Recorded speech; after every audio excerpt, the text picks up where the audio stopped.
Okay, so Bhagavad-gītā, why is it scary? It's scary because in the 18th chapter, Krishna says, if you become conscious of me. Now, he's gone through the whole Bhagavad-gītā. He's told that everything works, the modes of nature, the divine, the demoniac. He's really showing you what the territory is. And then he's saying, if, so there's a certain question of uncertainty that will you use your free will properly, or will you decide not to use your free will properly? If you become conscious of me, you'll pass over all the obstacles. And if you don't, you'll be lost. Vinanshasi. Sroshasi, Vinanshasi. If you don't hear me, Sroshasi, then you're lost, you're finished, and you could think, well, I did hear you, Krishna. Well, Krishna's hearing me means that you're putting into practice everything I've told you. You've understood it properly and assimilated it properly. And it also means you're hearing me when you're chanting. If you don't hear me, you're finished. And although it seems such a simple thing, you just say Hare Krishna, Hare Krishna. As you're chanting, Maya's making you forget that all you have to do is hear the mantra. There's everything else going on. It's like a carnival of distraction and a circus of weird and wonderful things, other than you're supposed to just be conscious of Krishna by just hearing him, It seems very simple, but actually in practice it's quite difficult. Yeah. And because Krishna doesn't take away your freedom, but you can ask Krishna to take away your freedom, but you have to ask him. Yeah. You have to say to him, look, Krishna, I'm a total numpty. There's every chance I'm going to not do this properly. There's every chance I'm not going to hear you properly. Please take away my freedom. Put me in a no-choice situation. Put a ball and chain around my leg and guarantee that I'm never going to leave devotees however crazy I get. Yeah, that's a theme that's been coming up for me a lot recently. Like from the Bible, ask and you shall receive, knock and the door will open. Like we actually have to constantly be asking Krishna to take the shackles of Maya off and put the shackles of you on. And it's like whatever we're paying attention to, whatever we are hearing, then we are becoming. Like I heard some good ones recently. It was what entertains you trains you. Wow. Like what entertains you trains you. Where attention goes, energy flows. It's that kind of. It's the same. Yeah. So no watching films, no doing crazy stuff. Especially in the beginning, we have to be very, very strict and very careful. The mind is like a sponge, so whatever images and impressions are soaked up, when you're chanting, you're squeezing the sponge, and everything's coming out. And we want to take the sponge and dip it into the bowl of holy name nectar, so that when you finish chanting, the sponge is just dripping with Krishna consciousness, and anyone you touch gets soaked. Yeah, we have to open that dialogue though with Krishna to be able to do that. Like we have to make, that's the choice, right? Is like, that's the surrendering. Help me Krishna, because I'm speaking for myself. I can't not like get pulled into YouTube, and I can't not get pulled into these, like I go good, and then after a few days it's like whoosh, and unless you're like, please Krishna, help me out here, Yeah, because Krishna's saying if, he's kind of saying it's not a given that you're going to be successful. And then look around you, what goes on. 100 people take up Krishna consciousness and only 12 continue. So I'm thinking, well, I all of them must have all thought that they were going to have as good a chance as any of the others when they started. So how am I going to set myself apart from the others and be that special person? It's like everyone wants to go down the market to buy diamonds. We're all fired up. Yeah, I want to get a big one. I love that. Oh yeah, we're all going to get. You go down and you find out how much. How much? And then some of them go for the guy on the corner. He's doing them 3 for 50p. And at the end of it, in the market, how many people can afford diamonds? Only a handful, right? Everyone goes for all the crap stuff instead. So if you want Krishna, then you've got to pay 100%. You've got to give him your full consciousness. And not everybody wants to pay that. They don't realize that is what it means, They maybe have some utopian idea of what it means. And then they realize, as they go on, they're realizing, oh, right, so that means we've got to give everything. We've got to be handled roughly in his place, and sometimes be broken-hearted by not being present, and just allow him, he's got to be completely free to do anything and everything, That's like, oh, I didn't realize I signed up for that. So we have to train our minds, I'm guessing, to actually always make the right choice. Like, because it's a process of gradually moving from material to spiritual. Because it's Aishavai Paramo Yoga in the 11th canto. It explains it's like training a headstrong horse. So you let the horse go off the desired path, but you pull on the reins, and you gradually, only very gently pull on the reins. You gradually bring it onto the desired path. So you have to be affectionate and understanding and tolerant of the mind, because the mind is just like the cumulative residue of every experience you've had since you've fallen from the spiritual world. It's got lifetime after lifetime of impressions in it, and its natural default is to identify with the body that it's in. And your intelligence is now absorbing all kinds of new concepts, and that has to percolate through to the mind, but it'll take a while, And also, like in Nectar Instruction, Prabhupada says that you have different impressions from previous lives, and when the impressions contradict each other, it creates some kind of inner turmoil. And then in that same paragraph, Prabhupada says that sometimes you need to, like, psychologists are well aware of these different impressions and how they're affecting you. So is it the case that sometimes we have some kind of impression in our mind that's obscuring or is preventing us from progressing in Krishna consciousness, and maybe we need to get that kind of sort of psychological help? I don't know. Well, impressions, it's interesting. Impressions, they took this guy's brain out that was punch drunk, and he'd been punched that many times that his brain had bounced off the inside of his cranium and had gone smooth. So because it was smooth, he didn't have any real memory. So impressions cause all these little rivulets to be some scars there in the brain. That's where they hold on to these impressions. And we can't be too abrupt and harsh with the mind. We have to be loving with it and patient and coax it. It's like when you're chanting, after the fourth round, the mind goes, "Yeah, what are you doing?" Well, I'm chanting Hare Krishna, actually. Then when it gets to the eighth round, the mind says, "Oh, you want me to do it as well?" And you're like, "Well, it would be nice, if you could." So then you get to the 12th round, and then the mind says, "Actually, this isn't too bad. I think I'll Hare Krishna. Oh, I like this Krishna." So there you are for an hour and a half. You've been chanting day in, day out for goodness knows how many years, and the mind's only warming up after 12 rounds. And you can't freak out and say, "What are you doing? You're supposed to be thinking of this and stop thinking about sweaty Betty. Come on, Hare Krishna."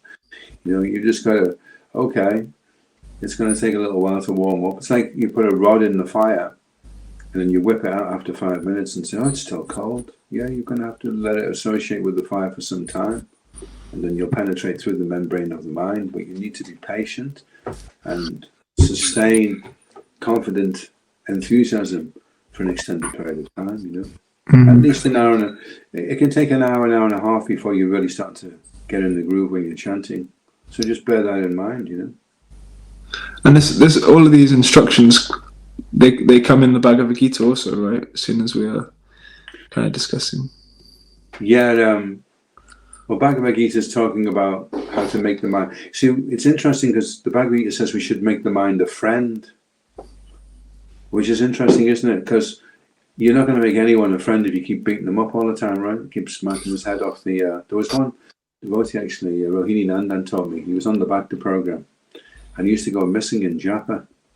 So Rohini was the Bhakta leader, so he thought, "I better go up and check he's okay, So he went up, and you could hear this banging. Bang, bang. He went in, and this devotee was in the shower, and the shower was really cold at that time of the manor. There was no hot water. It was just a cold thing coming out. He was having a cold shower, and he was banging his head off the shower wall while he was chanting Hare Krishna, Hare Krishna, Oh my God. Krishna, Hare Hare, Hare Rama. So you're trying to make the man your friend. The mind's just going to say, look, this is mad. Get out. I've had enough of this. Go down. Go and get a cigar and become a Jehovah's Witness or do something else. I've had enough. This is crazy. That's what the mind's going to end up doing. So you've got to treat the mind with care and affection, and make the mind the friend. For one who's conquered the mind is the best of friends. And if you felt it, who remains the greatest enemy. So it's funny because you'd think, well, the best way to make my mind my friend is just to do whatever it wants. So the mind says, don't want to do Sankirtan today. No problem. What do you want to do? Line of cocaine. Yeah, not a problem. Okay, line of cocaine. What do you want to do now? Go down the disco. Okay, we're going to go down. Everything okay? And then the mind turns around and says, you're going to go to hell for this. Say, hold on a second. You told me to do this. You're not supposed to listen to me. You've read the Bhagavad-gītā. You're supposed to control me. So that's what happens if you keep giving into the mind and doing what it wants. It becomes your worst enemy. But the mind, as you become more austere and more serious in your practice of Krishna consciousness, you earn your mind's respect. And your mind's like, you're a pretty cool guy, actually. You promised you would do this, and you did do it. And you've been following all your vows and your commitments. And you said you were going to stop doing this nonsense now, and you have. And I'm so pleased with that. I'm really proud of you, actually. Then the mind starts to become your friend, but you have to earn that. You have to earn its respect by being strict. Interesting. It's really interesting because, like we have to tolerate, like Rupa Goswami straight away, tolerate the urges of the mind. And when you tolerate the urges, then they eventually seem to go away as well. Like in one sense, like the urge to speak. One thing that I was listening to, like this U.S. Navy SEAL called Jocko Willink, and he's talking about like emotions and how men should get control over their emotions. And he's saying sometimes the mind will feel something, or you'll have a thought that comes into your mind, and the way he puts it, he goes, "You've got to stifle the emotion." So in other words, don't let it out. Don't have little anger outbursts, because actually when you have anger outbursts, or when you speak emotion, whatever's on your mind, then people will be like, oh, he's a bit weird, like, or a bit on edge, or they might get put off, or you might seem weak, basically. So it's like you may think you've got Tourette's. Yeah. I mean, Tourette's. I was watching a lady, and she was trying to kind of contain these guys in a classroom, and someone will just say, "Oh, you're a fat cow," and she doesn't react to it at all. It's just like a thought's just gone through his mind, and he's not been able to stop it. It's come straight out of his mouth. Yeah. So this is like, this is what the mind is like, and we just have to be very kind of understanding and kind with it, and treat it like an affectionate father. Oh, that was a bit silly. Like Bhakti Thakur says, "My dear mind, you are no Vaishnav."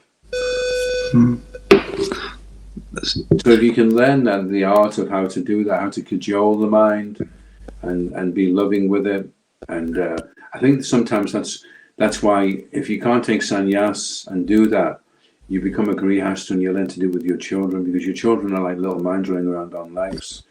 So you get to see how the mind behaves and deal with it, how to trick it and coax it and entice it to take a step closer to it.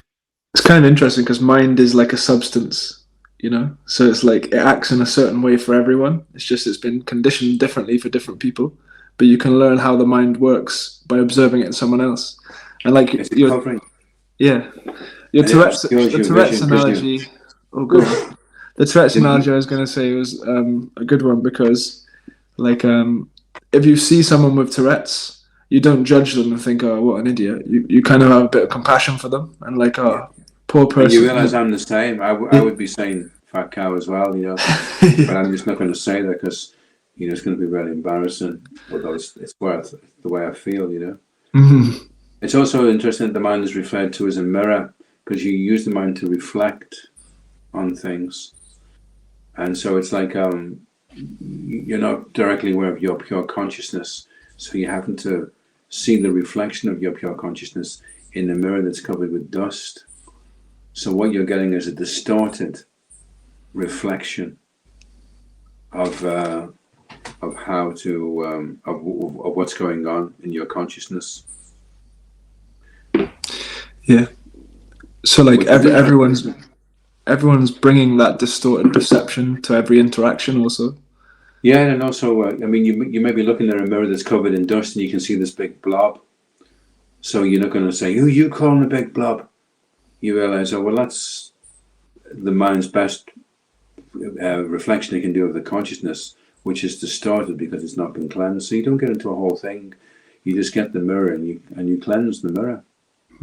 So before you start taking the mind too seriously, the first thing you do is you get up in the morning and you bathe the body, and then you bathe the consciousness. You bathe that mirror and you wipe out the dust, and then you look at the reflection and you have some glimpse of you, the pure devotee, and what you're intending to do to please Krishna. Yeah. That's what it is. And that's bringing it back to Bhagavad-Gītā. Because you always talk about reading before you chant. Like if you pick up the Bhagavad-Gītā before you chant, just straight after your shower, pick it up. Yeah. And just hear what Krishna has to say. Let it wash over you. Like, well, the best thing is get to bed by 8. So we're being naughty boys here. Yeah. 9 at the latest. Get up at 3. Read for an hour. Go to Mangalarti.